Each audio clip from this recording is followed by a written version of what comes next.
નમસ્કાર મિત્રો, હું રાજેશ ભાસ્કર આપ સૌનું યુટ્યુબમાં આપણી આ ચેનલ પર સ્વાગત કરું છું. મિત્રો, આજે આપણે તારીખ 26 જુલાઈ 2025ના કેટલાક મોસ્ટ ઇમ્પોર્ટન્ટ કરંટ અફેર અને અગાઉની પરીક્ષામાં પૂછાયેલા કેટલાક ઇમ્પોર્ટન્ટ પ્રશ્નો વિશે ડિટેલમાં ચર્ચા કરીશું, જે આપને આવનારી પરીક્ષા માટે ખૂબ જ ઉપયોગી સાબિત થશે. તો મિત્રો, આપ આ ચર્ચા સાથે જોડાઈ રહેજો અને વિડીયોને પહેલેથી લઈને છેલ્લે સુધી પૂરેપૂરો જોવાનો આગ્રહ રાખજો. તો ચલો મિત્રો, શરૂ કરીએ. શરૂઆત કરતાં પહેલાં જણાવી દઉં કે જો તમારે આપણી આ યુટ્યુબ ચેનલને સબસ્ક્રાઈબ કરવાનું બાકી હોય તો ચેનલને સબસ્ક્રાઈબ કરજો, નોટિફિકેશન બેલ આઇકોનને પ્રેસ કરીને, અને જો તમને વિડીયો પસંદ આવે તો વિડીયોને લાઈક કરજો અને તમારા જેટલા પણ મિત્રો જેઓ કોમ્પિટિટિવ એક્ઝામની તૈયારી કરી રહ્યા છે એ બધા મિત્રો જોડે આ વિડીયોની લિંકને શેર કરજો. તો શરૂઆત કરીએ. સૌપ્રથમ જોઈશું અગાઉની પરીક્ષામાં પૂછાયેલા બંધારણના પ્રશ્નો, જેના જવાબો તમારે મને કમેન્ટ બોક્સમાં લખીને જણાવવાના છે. વિડીયોના લાસ્ટમાં જ્યારે હું તમને આ દરેક પ્રશ્નના જવાબ જણાવું ત્યારે તમારે ચેક કરવાનું છે કે તમે આપેલા પ્રશ્નોના જવાબમાંથી કેટલા પ્રશ્નો જવાબ સાચા છે, અને જેટલા પણ પ્રશ્નો જવાબ સાચા હોય એનો આંકડો તમારે કમેન્ટમાં લખવાનો છે. 10માંથી આટલા સાચા છે. ડેઇલી જીકે ટેસ્ટમાં આપણે રોજ 10 પ્રશ્નો પૂછીએ છીએ, જેમાંથી 5 પ્રશ્નો બંધારણના હોય છે. બાકીના જે 5 પ્રશ્નો છે એ ભારતની ભૂગોળના પ્રશ્નો હોય છે. તો તમે તમારા આન્સર આપો નીચે કમેન્ટ બોક્સમાં, અને હું આજના કરંટ અફેરનો પ્રથમ પ્રશ્ન છે એની શરૂઆત કરું છું. પ્રથમ પ્રશ્ન છે કે એક પેડ માં કે નામ 2.0 એ અંતર્ગત કયા સ્થળે વૃક્ષારોપણ કાર્યક્રમ યોજાયો? તો જવાબ આવશે ગાંધીનગરના કલોલના દંતાલી ખાતે. ઓકે, તો વન અને પર્યાવરણ મંત્રી છે આપણા ગુજરાતના મુળુભાઈ બેરા. એમના અધ્યક્ષ સ્થાને ગાંધીનગરના કલોલમાં, એટલે જે ગાંધીનગરનું કલોલ તાલુકો છે એમાં આવેલું દંતાલી, આ દંતાલી ખાતે એક પેડ માં કે નામ 2.0 બીજા નંબરનું સંસ્કરણ, આ જે અભિયાન છે એના અંતર્ગત વૃક્ષારોપણ કાર્યક્રમનું આયોજન કરવામાં આવ્યું હતું. આ કાર્યક્રમમાં રમતગમત અને ગૃહ રાજ્યમંત્રી શ્રી હર્ષ સંઘવી, આ ઉપરાંત વન પર્યાવરણ રાજ્યમંત્રી મુકેશભાઈ પટેલ, એમની વિશેષ ઉપસ્થિતિ હતી, અને શાળાના વિદ્યાર્થીઓ દ્વારા અંદાજે 4000 વૃક્ષોનું વાવેતર કરવામાં આવ્યું હતું. આનંદમ પરિવાર એમના દ્વારા અંદાજે 2,11,000 વૃક્ષ વાવવાનો સંકલ્પ પણ લેવામાં આવ્યો હતો. અહીંયા તમને જણાવ્યું છે વન અને પર્યાવરણ મંત્રી મુળુભાઈ બેરા છે, જે આપણા ગુજરાતના મંત્રી છે. કેન્દ્રના વન અને પર્યાવરણ મંત્રી કોણ છે? જો તમને ખબર હોય તો તમે કમેન્ટ બોક્સમાં લખીને જણાવો. આગળ વધીએ આપણે નેક્સ્ટ પ્રશ્ન તરફ. દર વર્ષે કારગિલ વિજય દિવસ ક્યારે ઉજવવામાં આવે છે? તો આજનો દિવસ છે એટલે કે 26 જુલાઈ છે એને કારગિલ વિજય દિવસ તરીકે ઉજવવામાં આવે છે. ઓકે, જોઈ લઈએ આપણે એના વિશે. તો કારગિલ યુદ્ધ એ મેથી જુલાઈ 1999 દરમિયાન જમ્મુ કાશ્મીરના કારગિલ જિલ્લામાં લાઇન ઓફ કંટ્રોલની બાજુમાં લડવામાં આવ્યું હતું, જેમાં ભારતે વિજય મેળવ્યો હતો. ઘૂસણખોર પાકિસ્તાની સૈન્ય ઉપર ભારતીય સૈનિકોની જીતની ઉજવણી માટે 26 જુલાઈને ઉજવવામાં આવે છે કારગિલ વિજય દિવસ. તમારા માટે એક પ્રશ્ન છે. આ તો કારગિલ વિજય દિવસની વાત થઈ છે. તમને પરીક્ષામાં પ્રશ્ન પૂછાય કે વિજય દિવસ ક્યારે ઉજવવામાં આવે છે, ખાલી વિજય દિવસ. તમને આન્સર આવડે તો કમેન્ટ બોક્સમાં લખીને જણાવજો. કારગિલ યુદ્ધને કારગિલ સંઘર્ષ તરીકે પણ ઓળખવામાં આવે છે, તેથી તે દિવસ કારગિલ યુદ્ધના શહીદ જવાનોને સમર્પિત છે. કારગિલ શહીદોને શ્રદ્ધાંજલિ આપવાનો, આપણા બહાદુર સૈનિકો દ્વારા રાષ્ટ્રની અખંડિતતા છે એને ટકાવી રાખવા, એને બચાવવા માટે આપેલા સર્વોચ્ચ બલિદાનને યાદ કરવાનો આ દિવસ છે. બરાબર છે, તો યાદ રાખજો. આગળ વધીએ આપણે નેક્સ્ટ પ્રશ્ન તરફ. મેંગ્રોવ ઇકોસિસ્ટમના સંરક્ષણ માટેનો પણ આજે આંતરરાષ્ટ્રીય દિવસ છે. તો મેંગ્રોવ ઇકોસિસ્ટમના સંરક્ષણ માટેનો આંતરરાષ્ટ્રીય દિવસ દર વર્ષે 26મી જુલાઈ એટલે કે આજના દિવસે મનાવવામાં આવે છે, જેનો હેતુ મેંગ્રોવ ઇકોસિસ્ટમના વિશિષ્ટ, કિંમતી અને નાજુક વાતાવરણ તરીકેના મહત્ત્વની વૈશ્વિક સમજને વધારવાનો છે. આ દિવસ આ ઇકોસિસ્ટમના સંચાલન, સુરક્ષા અને ઉપયોગ માટે ટકાઉ પ્રથાઓની હિમાયત કરવાનો પણ પ્રયાસ કરે છે. યુનેસ્કોની જનરલ કોન્ફરન્સે 2015માં આ આંતરરાષ્ટ્રીય દિવસને સત્તાવાર રીતે અપનાવ્યો હતો. તમને ખ્યાલ હશે કે મેંગ્રુવની વાત કરીએ, ચેર કહેવાય આપણે ગુજરાતી ભાષામાં, તો આપણા ગુજરાતની અંદર કચ્છમાં સૌથી વધારે મેંગ્રુવ હોય છે. તમને પૂછે ભારતમાં સૌથી વધારે ક્યાં છે, કમેન્ટમાં લખો. જો વિશ્વની વાત કરીએ, સૌથી વધારે મેંગ્રુવ જંગલો ઇન્ડોનેશિયામાં છે, યાદ રાખજો. Open international women's tennis championship 2025. તો Chennai open international women's tennis championship 2025 જે 27મી ઓક્ટોબરથી લઈને 2 નવેમ્બર 2025 દરમિયાન ચેન્નઈના નુંબક્કમ સ્થિત Tamil Nadu sports development authority tennis stadium છે ને ત્યાં યોજાવાની છે. બરાબર છે. આ ટુર્નામેન્ટમાં વિવિધ દેશોના 32 ખેલાડીઓ સિંગલ્સ કેટેગરીમાં ભાગ લેશે. 16 જોડીઓ ડબલ્સ કેટેગરીમાં પણ ભાગ લેશે. ટેનિસની વાત આવી, તમને ખબર હોય, આખા વર્ષની અંદર 4 મેજર ટાઇટલ યોજાય છે ટેનિસના, જેને ગ્રાન્ડ સ્લેમ કહેવાય છે. પહેલું ઓસ્ટ્રેલિયન ઓપન, બીજું ફ્રેન્ચ ઓપન, ત્રીજું વિમ્બલ્ડન અને ચોથું યુએસ ઓપન. છેલ્લે આપણે યોજાયું હતું વિમ્બલ્ડન. મને કહો, વિમ્બલ્ડનની અંદર મેન્સ અને વુમન્સ કેટેગરીમાં કયા ખેલાડીઓ છે જે જીત્યા છે?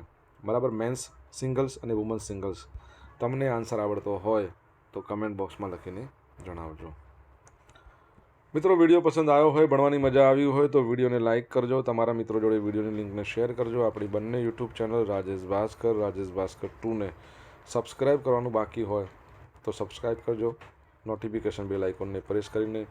જો તમારે ડેલી કરંટ અફેરની પીડીએફ જોઈતી હોય તો શું કરવાનું, આપણી ટેલિગ્રામ ચેનલને જોઈન કરો. તમને અહીંયા પીડીએફ તો મળવાની જ છે, પોલ્સ પણ રમવા મળશે. ઓકે. ભારત અને અન્ય કયા દેશે વ્યાપક આર્થિક અને વેપાર કરાર પર હસ્તાક્ષર કર્યા છે? તો જવાબ આવશે ભારત અને યુકે. કોણે? ભારત અને યુનાઇટેડ કિંગડમે. તો પ્રધાનમંત્રી શ્રી નરેન્દ્ર મોદીના દૂરંદેશી નેતૃત્વ હેઠળ વ્યાપક આર્થિક અને વેપાર કરાર એના પર હસ્તાક્ષર કરીને ભારત અને યુનાઇટેડ કિંગડમે મજબૂત આર્થિક ભાગીદારી બનાવવા માટે એક મોટું પગલું ભર્યું છે. વિશ્વની ચોથી સૌથી મોટી અર્થવ્યવસ્થા છે ભારત. વિશ્વની છઠ્ઠી સૌથી મોટી અર્થવ્યવસ્થા છે યુકે. તો ભારત અને યુકેની દ્વિપક્ષીય ભાગીદારીની વૈશ્વિક આર્થિક મહત્વ ધરાવે છે. બંને દેશો વચ્ચે દ્વિપક્ષીય વેપાર લગભગ $56 બિલિયન જેટલો છે, જેનું સંયુક્ત લક્ષ્ય 2030 સુધીમાં બમણું કરવાનું છે. કેટા ભારતમાં યુકેમાં થતા નિકાસના 99% અભૂતપૂર્વ ડ્યુટી ફ્રી એક્સેસ સુરક્ષિત કરે છે. એટલે 99% જે નિકાસ છે ને એમાં કોઈ પ્રકારની ડ્યુટી નહીં, જે લગભગ સમગ્ર વેપાર બાસ્કેટને આવરી લે છે. ભારતે ડબલ કોન્ટ્રીબ્યુશન કન્વેન્શન પર હસ્તાક્ષર કર્યો છે. આનાથી ભારતીય વ્યવસાયિકો અને તેમના નોકરીદાતાઓ યુકેમાં 3 વર્ષ સુધી સામાજિક સુરક્ષા ચૂકવણીમાંથી મુક્તિ મેળવશે, જેનાથી ભારતીય પ્રતિભાવોની ખર્ચ સ્પર્ધાત્મકતામાં સુધારો થશે. મુક્ત વેપાર કરાર બે દેશો વચ્ચે વેપાર વધારવા માટે કરવામાં આવી રહ્યો છે.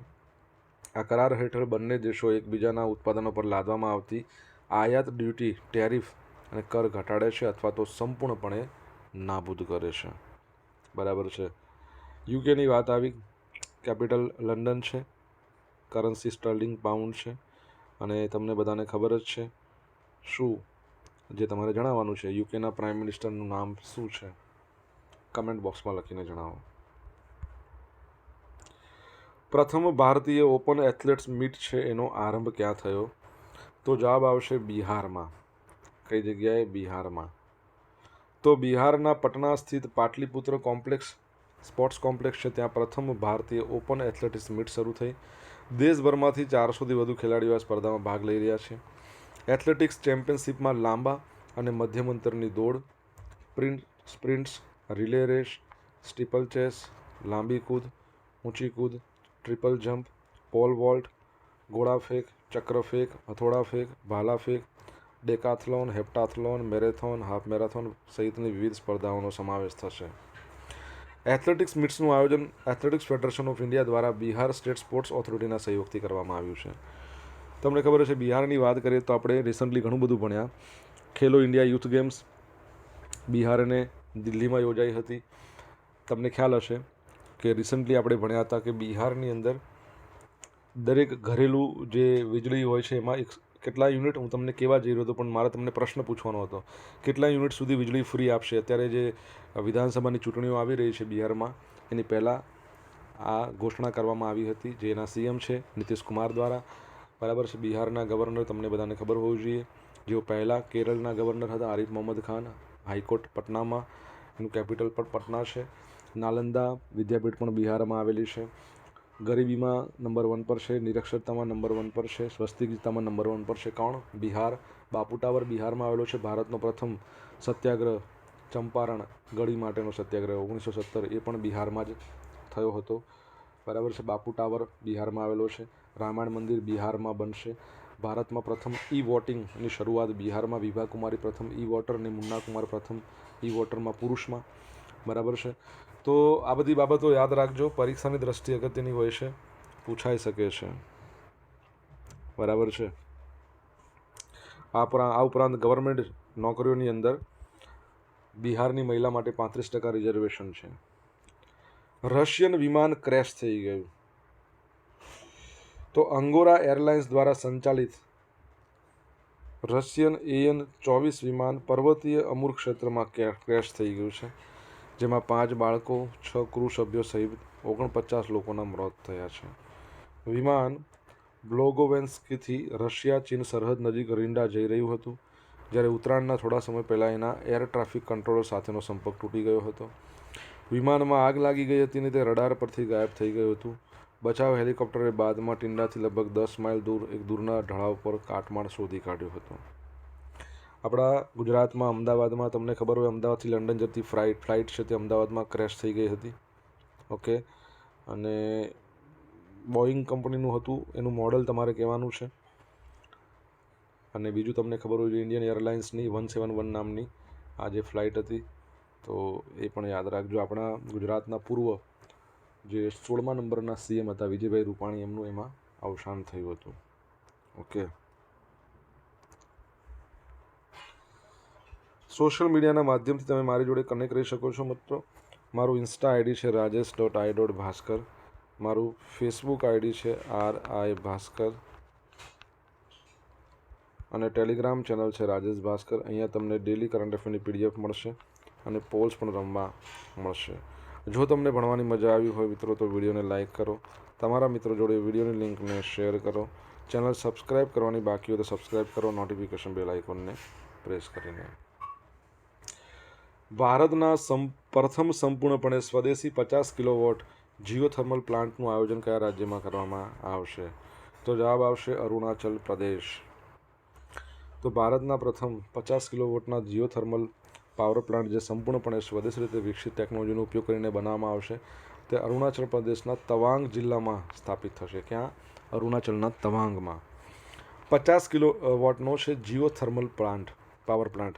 68 ડિગ્રી સેલ્સિયસના નીચા તાપમાને જ વીજળી ઉત્પન્ન કરવા માટે જે પૃથ્વીની આંતરિક ઉર્જા છે એનો ઉપયોગ કરશે.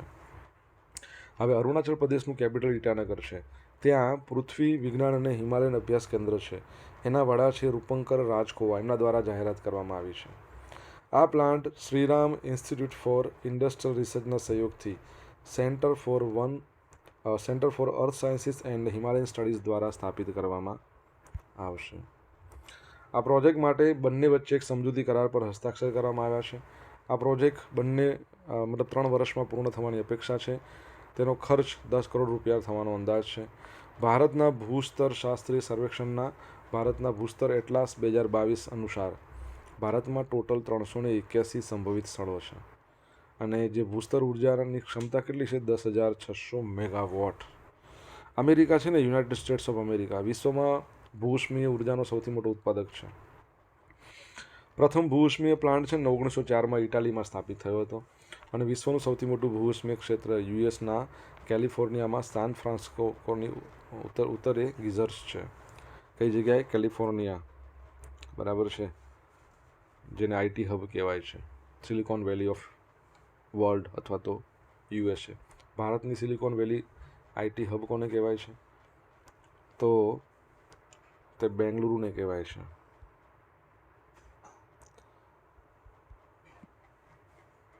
તમને ખબર છે અરુણાચલ પ્રદેશની આપણે વાત કરી છે, તો અરુણાચલ પ્રદેશ છે એમાં ડ્રોનથી દવા મોકલવામાં આવશે અને આવું કરનાર ભારતનું પ્રથમ રાજ્ય બનશે.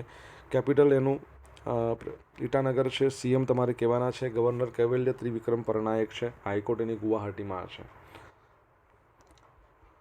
એરબોર્ન અર્લી વોર્નિંગ અને કંટ્રોલ સિસ્ટમ.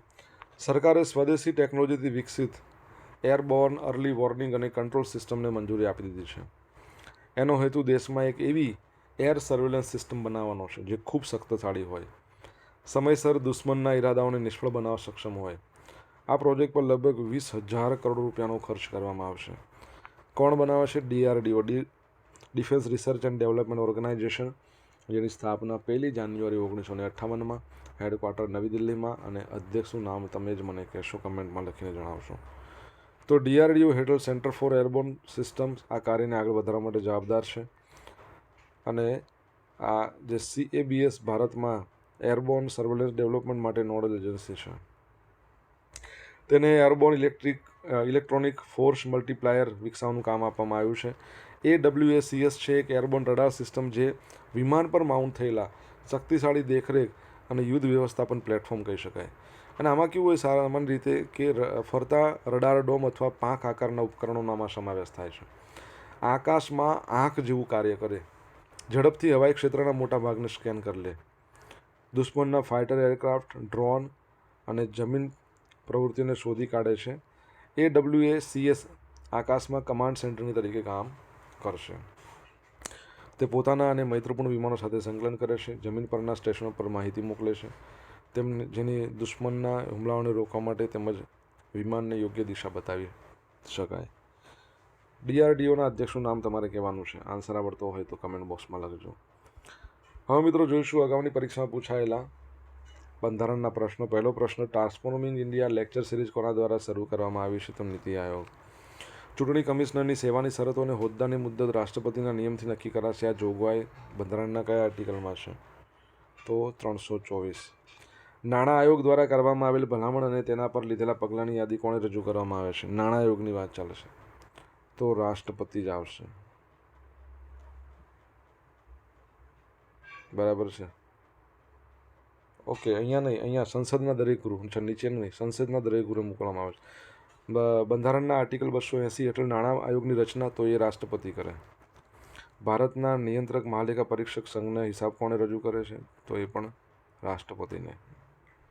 કેગ, બરાબર છે. કોને રિપોર્ટ મોકલે? કે સંજય મૂર્તિ છે હાલમાં, તો રાષ્ટ્રપતિને મોકલે. હવે જોઈશું અગાઉની પરીક્ષામાં પૂછાયેલા ભારતની ભૂગોળના પ્રશ્નો. પહેલો પ્રશ્ન, ગુજરાત રાજ્યના મોરબી જિલ્લાની નીચે દર્શાવેલ જિલ્લાઓ પૈકી કયા જિલ્લાની હદ સ્પર્શતી નથી? બોટાદની. કઈ વનસ્પતિના બીજમાંથી બાયોડીઝલ મેળવવામાં આવે છે? રતન જ્યોત. કાથો કયા વૃક્ષના લાકડામાંથી મેળવવામાં આવે છે? તો ખેર. નીચેનામાંથી કયા માસમાં રવિ ઋતુના પાક થાય છે? જાન્યુઆરીથી લઈને માર્ચ. કુલ ભૌગોલિક વિસ્તાર અને તે પૈકી વન વિસ્તારને ધ્યાનમાં રાખીને ટકાવારીની દ્રષ્ટિએ કયા જિલ્લામાં વન વિસ્તારની સૌથી વધુ ટકાવારી છે? આપણા ગુજરાતની વાત ચાલે છે, ડાંગમાં. હવે મિત્રો ગઈકાલે પૂછેલા પ્રશ્નો જવાબ જોઈ લઈએ. પહેલો પ્રશ્ન પૂછ્યો તો સાપુતારા મોન્સૂન ફેસ્ટિવલનો શુભારંભ કોણ કરાવશે? ભૂપેન્દ્રભાઈ પટેલ. સેકન્ડ પ્રશ્ન, તાજેતરમાં કોણે ઇન્ટરનેશનલ મોનિટરિંગ ફંડના ડેપ્યુટી મેનેજિંગ ડિરેક્ટર પદ પરથી રાજીનામું આપ્યું છે? તો ગીતા ગોપીનાથ. હાર્વર્ડ યુનિવર્સિટી ભણાવવા માટે જવાના એવું કહે છે. આજે પૂછેલા પ્રશ્નો જવાબ જોઈ લઈએ. પહેલો પ્રશ્ન હતો કેન્દ્રીય પર્યાવરણ મંત્રી છે આપણે, એમનું નામ શું છે? તો ભૂપેન્દ્ર યાદવ. સેકન્ડ નંબરનો પ્રશ્ન, ભારતમાં વિજય દિવસ ક્યારે મનાવવામાં આવે છે? 16 ડિસેમ્બર. ત્રીજો પ્રશ્ન, સૌથી વધુ મેંગ્રુવ જંગલો વેસ્ટ બંગાળમાં છે આપણા ભારતમાં, એનાથી વધારે તમે જુઓ તો ઇન્ડોનેશિયામાં છે વિશ્વમાં. ચોથો પ્રશ્ન, વિમ્બલ્ડન ઓપન પુરુષ સિંગલ્સનું ટાઇટલ જીત્યું છે જેનિક સિનર, મહિલા સિંગલ્સનું ટાઇટલ જીત્યું છે જીગા સ્વાઇટેક અથવા સ્વીટેક. પાંચમા નંબરનો પ્રશ્ન, યુકેના પ્રાઇમ મિનિસ્ટરનું નામ શું છે? કીર સ્ટારમર. છઠ્ઠા નંબરનો પ્રશ્ન, બોઈંગનું વિમાન ક્રેશ થયું હતું અમદાવાદથી લંડન જતી ફ્લાઇટ, એનું મોડલ કયું હતું? 7878 ડ્રીમ લાઇનર. સાતમા નંબરનો પ્રશ્ન, અરુણાચલ પ્રદેશના સીએમનું નામ શું છે? પ્રેમા ખાડુ. અને 9મા નંબરનો પ્રશ્ન, ડીઆરડીઓના અધ્યક્ષનું નામ શું છે? સમીર વી કામત. હવે મિત્રો જોઈશું ગઈકાલના કરંટ અફેરમાંથી પૂછેલા કેટલાક ઇમ્પોર્ટન્ટ પ્રશ્નો, જેના જવાબો તમારે કમેન્ટમાં લખવાના. પહેલો પ્રશ્ન, તાજેતરમાં ગુજરાત કોઓપરેટિવ મિલ્ક માર્કેટિંગ ફેડરેશનના નવા ચેરમેન કોણ બન્યા? સેકન્ડ પ્રશ્ન, તાજેતરમાં કયા દેશે ફરી યુનેસ્કોનું સભ્યપદ છોડ્યું? જો જવાબ આવડે તો કમેન્ટ બોક્સમાં લખીને જણાવજો. તો આ હતા આજના દિવસના કેટલાક મોસ્ટ ઇમ્પોર્ટન્ટ કરંટ અફેર. સાથે આપણે જોયું અગાઉની પરીક્ષામાં પૂછેલા ઇમ્પોર્ટન્ટ પ્રશ્નો, એના જવાબોની સાથે. આશા રાખું બધાને ભણવાની મજા આવી હશે. મજા આવી તો વિડીયોને લાઇક કરો, તમારા મિત્રો જોડે વિડીયો લિંકને શેર કરો. આપણી બંને યુટ્યુબ ચેનલ રાજેશ ભાસ્કર 2 ને સબસ્ક્રાઇબ ના કરો તો સબસ્ક્રાઇબ કરો, નોટિફિકેશન બેલ આઇકોનને પ્રેસ કરીને.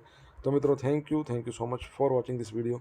Have a nice day. જય હિન્દ, જય ભારત, જય જય ગરવી ગુજરાત.